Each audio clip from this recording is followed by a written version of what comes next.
Hello বন্ধুরা, আজকে দেখো নতুন একটা ইউনিক একটা পকোড়া নিয়ে চলে এসেছি। তো আশা করি আজকে তোমাদের এই পকোড়াটা ভালো লাগবে। এবার এটা কি দিয়ে বানিয়েছি, কিসের পকোড়া, সবটাই দেখতে পারবে। তো পুরো ভিডিওটা দেখতে থাকো, স্কিপ করবে না, কেউ চলে যেও না। একটা লাইক দিয়ে দাও আগে, তারপর ধৈর্য ধরে দেখো। তো দেখো আমি আজকের গিমে শাকের বড়া বানাবো। এটা বড়াও বলতে পারো, পকোড়াও বলতে পারো। তো গিমে শাকগুলো আমি আগে ভালো করে ধুয়ে নিয়েছি, নিয়ে ঝুড়িতে দিয়েছিলাম জল ঝরানোর জন্য।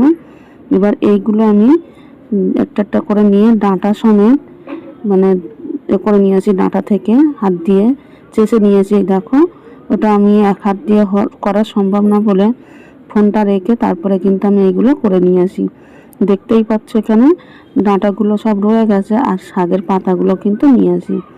তো আবারও একটু ভালো করে ধুয়ে নিয়ে আসবো, নিয়ে এসে আবারও কিন্তু একটু জল ঝরাতে দেবো। তো আর কি কি উপকরণ লাগছে সবটাই তোমাদের সাথে শেয়ার করব, তো দেখতে থাকো। তো এখানে দেখো একটা গোটা আলু নিয়ে নিয়েছি, আর বেশি বড় না ছোটো না, পেঁয়াজ কুচি নিয়েছি, আর কিছুটা লঙ্কা কুচি নিয়েছি। আর এখানে একটু বেসন, একটু চালের গুঁড়ো, আর এদিকে হচ্ছে লঙ্কার গুঁড়ো, লবণ আর হলুদ। ব্যাস এই দিয়েই হচ্ছে আজকে ওই পকোড়াটা বানাবো।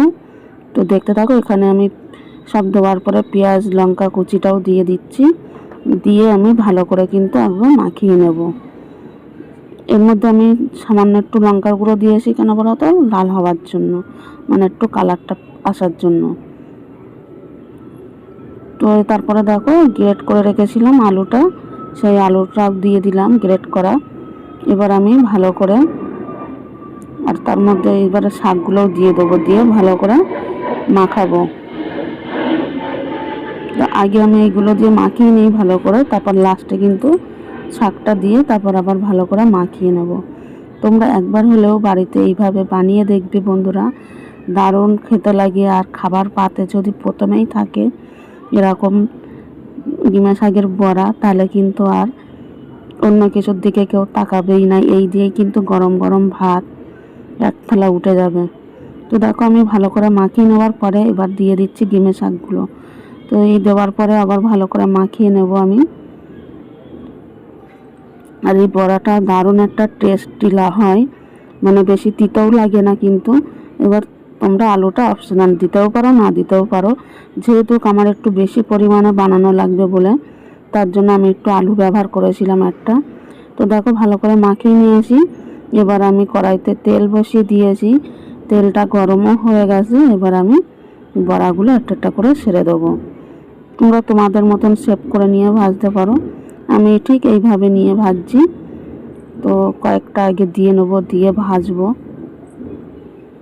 আর তোমরা একবার হলেও এইভাবে বাড়িতে বানিয়ে দেখবে বন্ধুরা, যারা তিতো না খায় তারাও পর্যন্ত খাবে এই পকোড়াগুলো।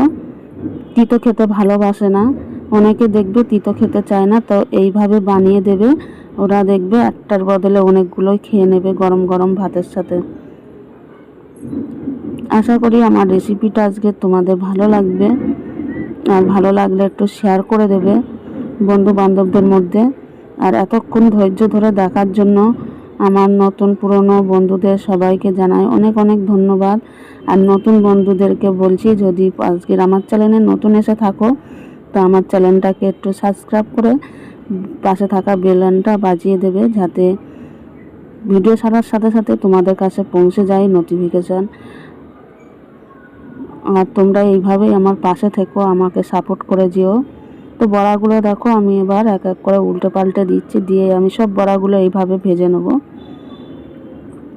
আর খেতেও কিন্তু মুচমুচে হয়েছিল, যেহেতু চালের গুঁড়ো দেওয়া এর মধ্যে। আর কোনো কিন্তু আমি এর মধ্যে খাবার সোডা কিংবা ব্যবহার করিনি, যেহেতু চালের গুঁড়ো দিয়েছি এগুলো ব্যবহার করা লাগে না। তো দেখো আমার কিন্তু প্রায় ভাজা হয়ে গেছে, এবার আমি এগুলো তুলে নেব। দেখো তুলে নিচ্ছি, আর এইভাবেই সব বড়াগুলো আমি ভেজে নেব। তো আশা করি আজকের তোমাদের ভালোই লাগবে। আর কে কে এরকমভাবে খেতে ভালোবাসো কমেন্টে জানিও। তো আজকের মতন কিন্তু ভিডিওটা এখানেই শেষ করব। দেখো পুরো বড়া আমার ভাজা হয়ে গেছে, ভালো লাগলে লাইক কমেন্ট শেয়ার করতে ভুলো না। তো আজকের মতন টাটা, বাই বাই। দেখা হবে নেক্সট ভিডিওতে কিংবা রেসিপির সাথে। ততক্ষণে তোমরা সবাই ভালো থাকবে, সুস্থ থাকবে, আর বেশি বেশি করে শেয়ার করে দেবে। তো চলো বন্ধুরা, দেখো দেখতে কত সুন্দর লাগছে, খেতেও কিন্তু দারুণ টেস্ট হয়েছিল। এর মধ্যে যে আলু দিয়েছি বোঝাই যাচ্ছিল না, কিন্তু দারুণ একটা টেস্টি। তো তোমরাও একবার হলেও আলু দিয়ে এইভাবে বানিয়ে দেখবে, ছোট্ট একটা আলু দিয়ে কিমে শাকের বড়া। আশা করি ভালো লাগবে। তো চলো আজকের মতন টাটা, বাই বাই।